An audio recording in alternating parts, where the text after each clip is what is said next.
دادی آپ کیا کہہ رہی ہیں؟ کیا آپ کو نظر نہیں آ رہا کہ سامنے کیا چیز بیٹھی ہے؟ اس بوڑھے کے ساتھ میں شادی کروں گی؟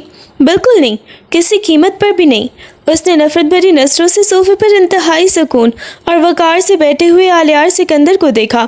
میرا اسٹینڈرڈ بہت ہائی ہے دادی، میں شادی کروں گی تو صرف دانیال سے، ورنہ کسی کے ساتھ نہیں۔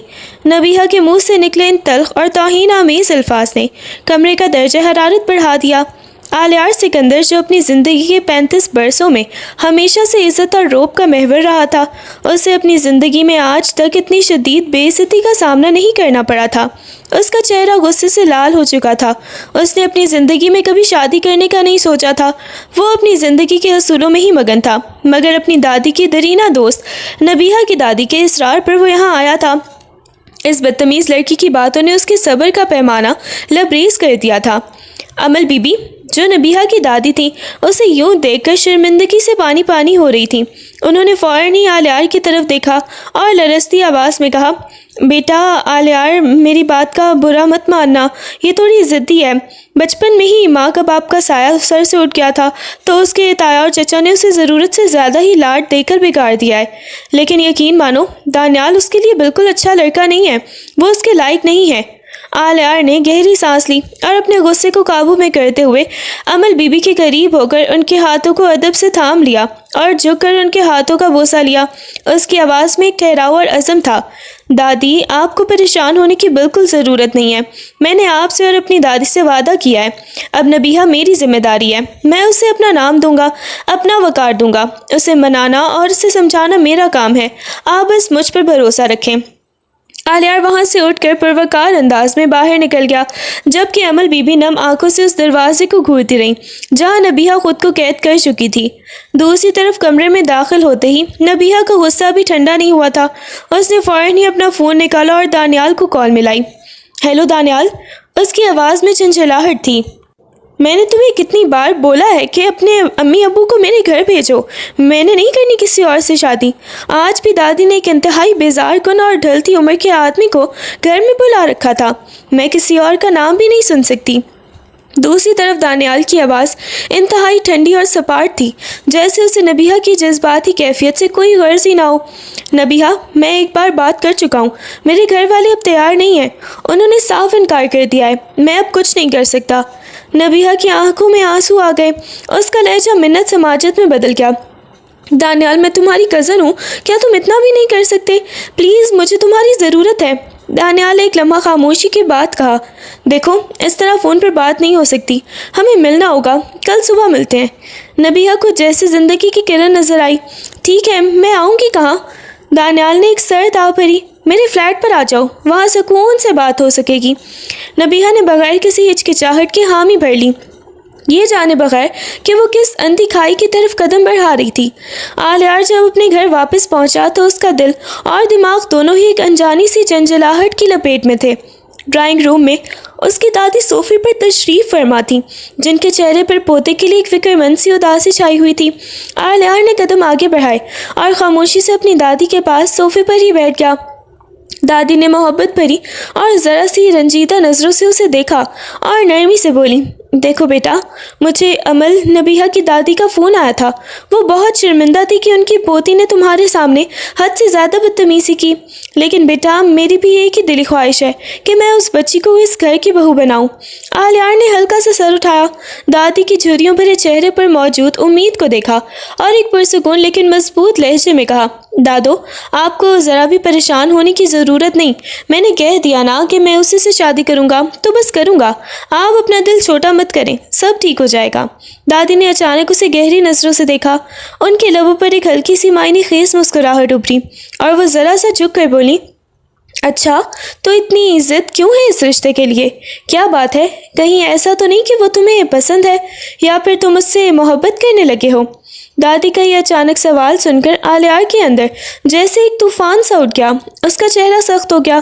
اس نے فوراً ہی اپنی نگاہیں جھکا لیں اور تلخ لہجے میں تردید کی، محبت؟ دادو، آپ ہی کیا بات کرتی ہیں؟